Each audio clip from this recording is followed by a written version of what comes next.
গত দুদিন ধরে হাতানিয়া দোয়ানিয়া নদীর মাটির বাঁধের একাধিক জায়গায় ফাটল দেখা দিয়েছে।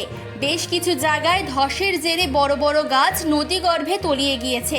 এই বাঁধ লাগোয়া কয়েকশো পরিবারের বাস। দ্রুত বাঁধ মেরামতি না হলে সেটি ভেঙে জল ঢোকার আশঙ্কা করছে বাসিন্দারা। প্লাবনের আশঙ্কায় ঘুম উড়েছে নদী পাড়ের বাসিন্দাদের। দক্ষিণ 24 পরগনা জেলার নামখানা ব্লকের একাধিক মাটির বাঁধে ধস নেমেছে। ব্লক প্রশাসনের পক্ষ থেকে দ্রুত বাঁধ মেরামতির আশ্বাস দেওয়া হয়েছে, কিন্তু স্থানীয় এক বাসিন্দা বলেন, যেই পার্টি আসুক এখানে বাঁধ আর হচ্ছে না। বাড়ির সামনে এইটুখানি রাস্তা, এই রাস্তা দিয়ে কেউ যেতে পারে? দেখুন নদী কিভাবে এগিয়ে এসেছে। নদী বাঁধের অবস্থা একেবারে আপনারা দেখছেন একেবারে বেহাল। এখানে না বললেও 2000 বিঘা চাষের জমি আছে। প্রত্যেক কটালে আমাদের আতঙ্কে বাড়ি ছেড়ে দুর্যোগ গেলে বাড়ি ছেড়ে চলে যেতে হয়। এবং চাষবাসের অবস্থা প্রত্যেক বছরই আমার নুনি জল ঢুকে চাষবাস হয় না, এখন রোয়া হয়ে গেছে। আবার এই যে ভাদ্র মাসের সাঁড়াশাড়ি কোটাল যাকে বলা হয়, ওটা আসলে আমাদের বাড়ি ছেড়ে চলে যেতে হবে। গরু বাছুর কোথায় রাখবো তাও কোনো ঠিক নেই। রাস্তায় আপনারা দেখছেন এই অবস্থা। প্রশাসন থেকে সেরকম কোনো পাকাপোক্ত উদ্যোগ নেওয়া হয়নি। ডেপুটেশন সহকারে এবং লিখিত সহকারে মন্ত্রী পর্যন্ত, মৎস্যমন্ত্রী পর্যন্ত পাঠিয়েছি। এখানকার লোকাল যারা প্রশাসন আছে ওদের কাছেও পাঠানো হয়েছে। আপনারা এসে দেখেছেন, তারা দেখে গেছে যে বাসের খুঁটিয়ে দেয়, যা 1 মাসের জন্য তারা আবার রাস্তার হাল সেইভাবে হয়ে যায়। কতটা আতঙ্কে থাকেন পরিবার? আমরা তো আতঙ্কেই থাকি। বাঁধের অবস্থা খুব খারাপ।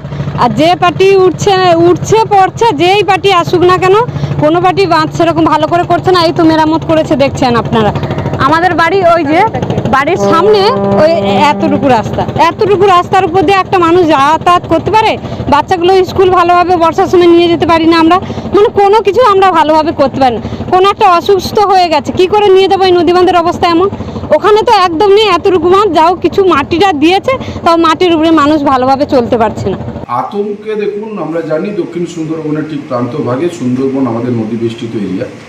সেখান থেকে দাঁড়িয়ে কেন্দ্রীয় সরকার সেচ দপ্তর থেকে কোনোভাবে, শুধু সেচ দপ্তর নয়, আমাদের MGNRGS থেকে শুরু করে প্রত্যেকটি জায়গায় একটা টাকাও দেয়নি। আপনারা সংসদে বাজেট পেশেও দেখেছেন বাংলা কীভাবে বঞ্চিত।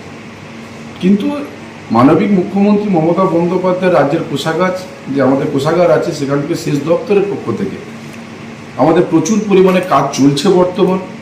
নদী বাউন্ডারি থেকে শুরু করে যেখানে আমাদের ক্যানেল আছে সেখান থেকে শুরু করে, বা আমাদের facing of Muriganga, facing of আমাদের বে অফ বেঙ্গল, বা ফেসিং অফ সপ্তমুখী যে কটা আছে, বা চিনাই রিভার, সেক্ষেত্রে অনেকটা আমাদের কাজ চলছে। আশা করছি এই যে মনসুন যে আমাদের এরিয়াটা বা আমাদের যে এনভায়রনমেন্টটা চলছে মনসুন সেটার ক্ষেত্রে যেভাবে নদী বাঁধটা তৈরি করা হচ্ছে, আপাতত মানুষকে সুরক্ষা দিতে পারবে।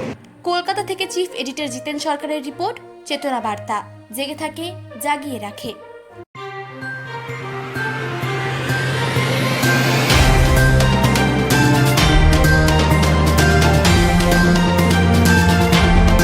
চেতনা বার্তা, জেগে থাকে, জাগিয়ে রাখে।